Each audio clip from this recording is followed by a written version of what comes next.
Hi friends. నేను మీ అమ్మ Praveen. Video అయితే చాలా రోజుల తర్వాత చేస్తున్నాను. ఏంటంటే ఈ సంవత్సరం చాలా డల్‌గానే ఉందన్నమాట. ఎక్కువ కిరాయిలు అట్లా ఏం లేకుంటుండుండే.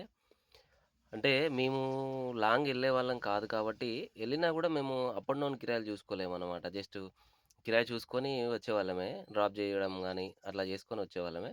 కాకపోతే ఏందంటే ఏదైనా రైతులకు పనుంటేనే ఎవరికైనా పని. ఈ సంవత్సరం అయితే చాలా డల్‌గానే ఉంది.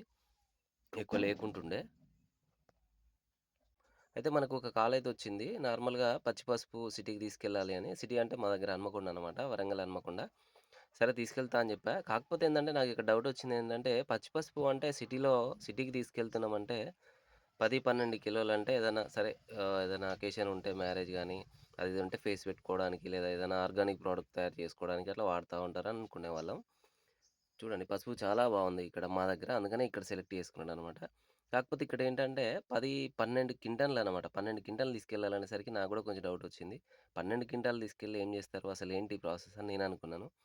కాకపోతే అక్కడికి వెళ్ళేంత వరకు తెలియలేదు మనకు గూడా. అదేంటంటే యాక్చువల్‌గా వాళ్ళు గూడా వ్యవసాయం భూమి కొనుక్కున్నారంట. సిటీకి దూరంలో ఒక 6 ఎకరాలు. పసుపు పండిద్దామని జెప్పేసి వాళ్ళనుకుంటారట. సో, ఎక్కడైతే బావుంటదో చూసుకొని ఇక్కడ బావుందని జెప్పేసి ఇక్కడికొచ్చైతే తీసుకెళ్తున్నారు. బండి మొత్తానికి ఈళ్ళకి తీసుకొనైతే తీసుకొచ్చాను గానీ, వెయిటేసిన తర్వాత ఎళ్తానా, ఎళ్ళనా కొంచెం డౌటయితుంది. కాకపోతే ప్రయత్నం అయితే జేయాలి. అయితే మా దగ్గర మార్కెట్‌లో వచ్చేసరికి 13,000 ఉంది పసుపు.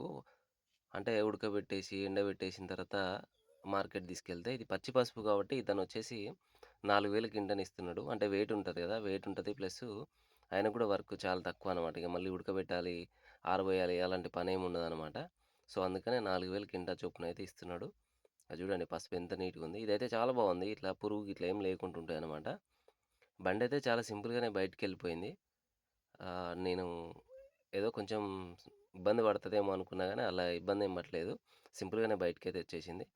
ఇదే మన కిరాయి వచ్చేసి 2200 అనమాట. మా దగ్గర నుంచి 37 కిలోమీటర్స్ అట్లొస్తది. ఇగ అప్ అండ్ డౌన్ కలిస్తే ఒక 80 దగ్గర వస్తదనమాట. ఎక్కువనా, తక్కువనా కామెంట్ రూపంలో కామెంట్